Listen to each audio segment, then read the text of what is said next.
Basically पेट की समस्या, पेट में गैस की वजह से जो पेट का फूलना या फिर नाभि का डिगना या फिर मोशन एक बार में साफ नहीं होना या फिर सीने में भारीपन, गर्दन में भारीपन और सिर में भारीपन, आंखों में जलन या फिर सिर में दर्द, ये सारी समस्याएं जो हैं ये हमने सब समझ लिया। कारण क्या है, इसके लिए एम ऑफ ट्रीटमेंट क्या रखना है और एम ऑफ ट्रीटमेंट को अचीव करने के लिए लाइन ऑफ ट्रीटमेंट कौन से रखने हैं, अब उनको कैसे कैसे फॉलो करना है। आप क्या आपका रूटीन होना चाहिए, कौन सी एक्सरसाइजेज होनी चाहिए, डाइट कैसी रहनी चाहिए, कौन सी चीजें कितनी मात्रा में आपको लेनी है, क्या क्या परहेज रखना है, ये सारा हम पूरा डिटेल में समझेंगे। आप अच्छे तरीके से इसको समझो, ठीक है। सबसे पहला काम रहेगा, अगर आपको अपनी बीमारी को पूरे तरीके से दूर करना है तो सबसे पहला नियम बना लो ये, और इसको हमेशा ही बना के रखो। क्या रहेगा, ब्रह्म मुहूर्त उत्तिष्ठे, ब्रह्म मुहूर्त में उठ जाएं, जग नहीं जाएं, एक्चुअली उठ जाएं। जागृते लिखा होता तो बड़ा कंफ्यूजन का विषय होता, लेकिन क्लियरली लिखा हुआ है ब्रह्म मुहूर्त उत्तिष्ठे, तो ब्रह्म मुहूर्त में उठ जाएंगे। ब्रह्म मुहूर्त में उठते ही सबसे पहला काम, जगते ही वो उषा काल चल रहा होता है, उषा प्रहर चल रहा होता है, तो उषा प्रहर में पानी पीना, इसके लिए उसको बोला जाता है उषा पान। उषा पान का मतलब कुछ और नहीं है, उषा प्रहर में पानी पीने को ही उषा पान बोला जाता है। इसको आप डिटेल में समझना चाहो तो उषा पान बाय डॉक्टर रमाकांत शर्मा, मैंने कई वीडियोस बना रखे हैं, आप उसको डिटेल में समझ लेना, ठीक है। पानी पी करके आप फ्री होते हो, 2, 5, 7 मिनट 10 मिनट के लिए रुक जाओ, आप छोटे मोटे घर के काम कर लो, लेकिन ज्यादा से ज्यादा 10 मिनट। ऐसा नहीं कि उषा पान करने के बाद अपन टहलने निकल गए 50 मिनट, नहीं चलेगा।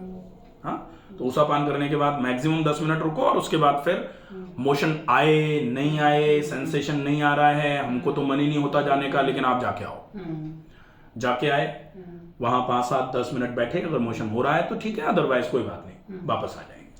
वापस आके हाथ मुंह धो लिया, मंजन कर लिया, उसके बाद एक प्रोसेस होता है ऑयल पुलिंग। ये मॉर्निंग रूटीन है, सुबह की क्रियाकलाप है, सुबह की दिनचर्या है, इसको सबको ही करना चाहिए, बीमारी कैसी भी हो।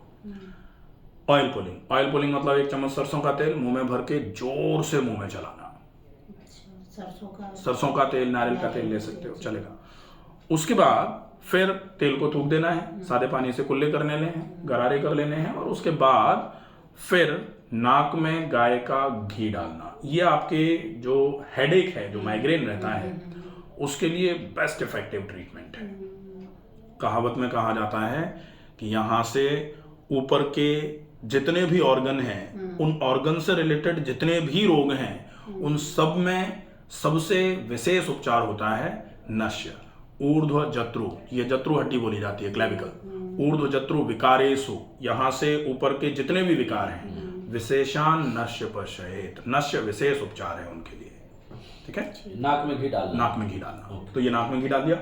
उसके बाद आप 1 चम्मच आंवला, उसमें 1 चम्मच मिश्री मिला करके 1 गिलास पानी में घोल करके शरबत बना के पी जाओ। ये सवेरे का रूटीन है। इसके बाद एक्सरसाइजेस का रूटीन आएगा। एक्सरसाइजेस के रूटीन में आप बहुत सिंपल सी एक्सरसाइजेस कर लो। एक तो टहल लो, दूसरा जॉइंट एक्सरसाइजेस कर लो, क्योंकि गर्दन भी जकड़ रही है धीरे धीरे, तो गर्दन की एक्सरसाइज भी आ जाएंगी उसमें। फिर थोड़ा सा एक आसन होता है राजा रानी आसन, जो मरकटासन के नाम से जाना जाता है, जो आपके पेट के सभी अंगों के लिए बहुत इफेक्टिव आसन है, तो वो कर लेंगे। उसके बाद फिर प्राणायाम में अनुलोम विलोम प्राणायाम, डीप ब्रीदिंग, ये बहुत इफेक्टिव रहेगा, इससे बहुत अच्छा आराम हो जाएगा, ठीक है।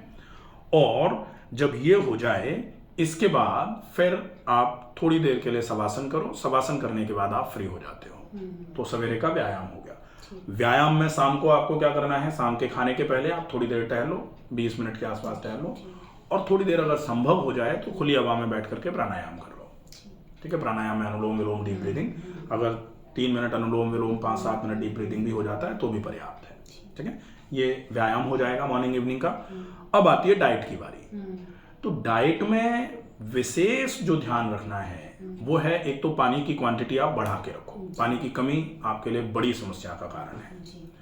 पानी की क्वांटिटी ज़्यादा, मतलब 10, 11, 12 गिलास पानी पूरे दिन में। डाइट में सिंपल थंब रूल्स जो हैं आपके लिए, आप ज़्यादा मात्रा में फलों का उपयोग करो। फल आप 2 बार 3 बार ले सकते हो दिन भर में।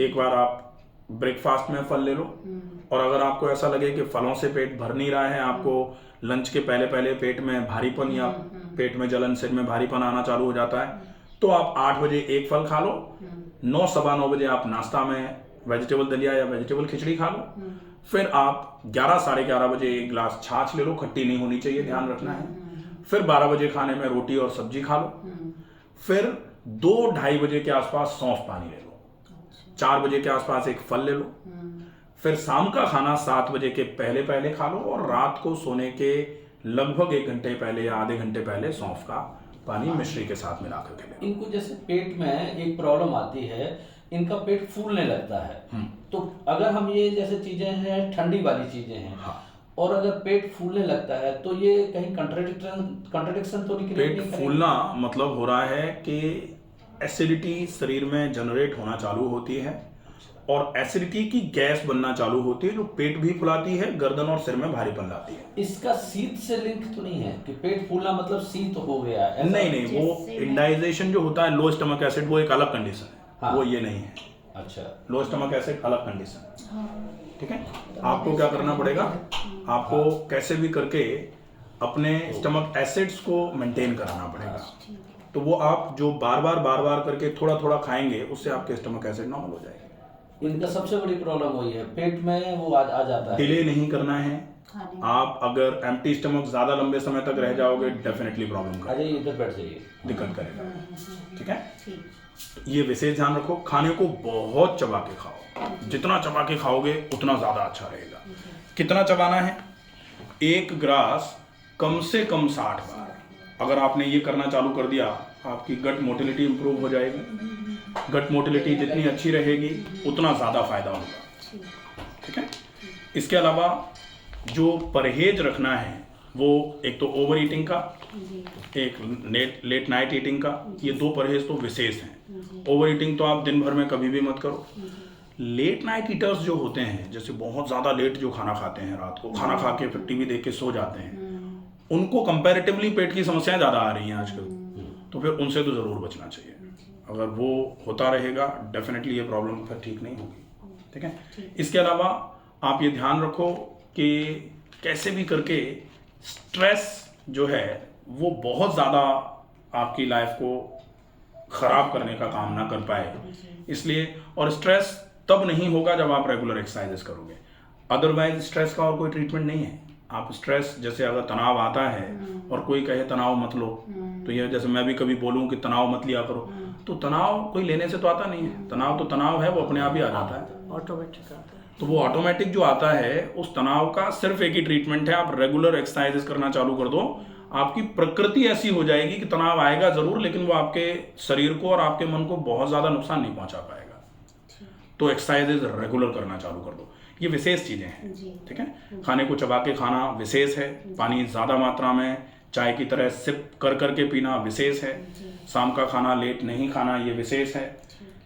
शाम के खाने को बहुत चबा करके और थोड़ा लाइट लेना है। वैसे तो आपको हमेशा ही बोला जाता है कि भूख से कम खाया जाए, हम क्या करते हैं, यहाँ तक खा देते हैं कभी कभी, तो वो प्रॉब्लम करेगा। इन कौन सी चीजें नुकसान करेंगी? कोई ऐसा जैसे गेहूं की रोटी नुकसान करेगी क्या, या उसकी जगह कुछ अलग? जनरली जो आजकल ट्रेंडिंग चल रहा है वो ये है कि गेहूं की रोटी ऑलमोस्ट, अगर मोटा आटा करवा लो तो कंपैरेटिवली कम नुकसान करे। लेकिन हम सबकी आदत क्या है, पैकेट्स लेके आ जाते हैं, 1 किलो 2 किलो 5 किलो के, वो डेफिनेटली बहुत महीन पीसे जाते हैं।